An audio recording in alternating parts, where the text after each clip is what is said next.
நல்ல காரசாரமான எண்ணெய் கத்திரிக்காய் குழம்பு செய்யலாமா? வாங்க.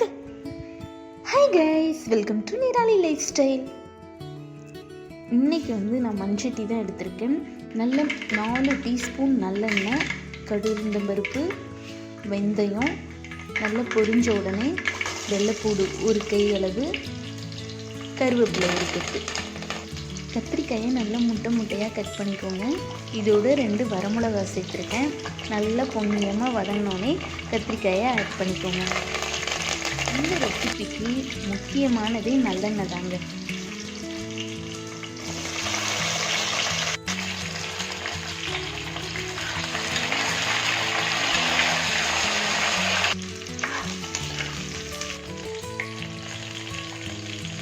லோ ஃப்ளேமில் வச்சுட்டு நல்லா கத்திரிக்காயை உப்பு போட்டு வதக்குங்க. சீக்கிரமே வதங்கிடும்.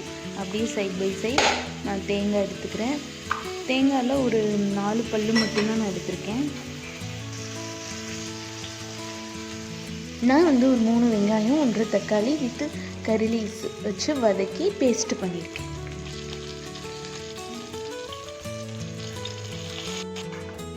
நல்ல காய் வதங்கின உடனே 1 டீஸ்பூன் டர்மரிக் பவுடர், அடுத்து குழம்பு மசாலா ஒரு 1.5 டீஸ்பூன் நீங்கள் சேர்த்துக்கோங்க. நான் ஒரு குழிக்கரண்டியில் 1 கரண்டி அளவு சேர்த்துருக்கேன்.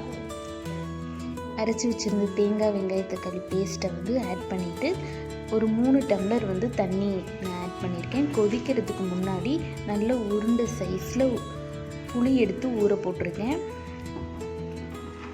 நல்லா கொதித்து மசாலாவோட ஸ்மெல்லாம் போனதுக்கப்புறம் புளியை ஆட் பண்ணிக்கோங்க. நான் மண்சட்டியிலேருந்து இறக்குனீங்க ஒரு சில்வர் பாத்திரத்துக்கு மாற்றிட்டேன். நான் இறக்கிறதுக்கு முன்னாடியே உங்கள்கிட்ட பிளேட்டிங் காமிச்சிட்டேன். ஆனால் ஒரு 10 மினிட்ஸ் கழித்து இறக்குனேன். அந்த எண்ணெய் எல்லாம் பிரிஞ்சு தனியாக அவ்வளோ டேஸ்டியாக இருந்ததுங்க. நீங்களும் உங்கள் வீட்டில் இதே மாதிரி ட்ரை பண்ணி பாருங்கள். Guys, thank you for watching this video. Please subscribe. Bye bye.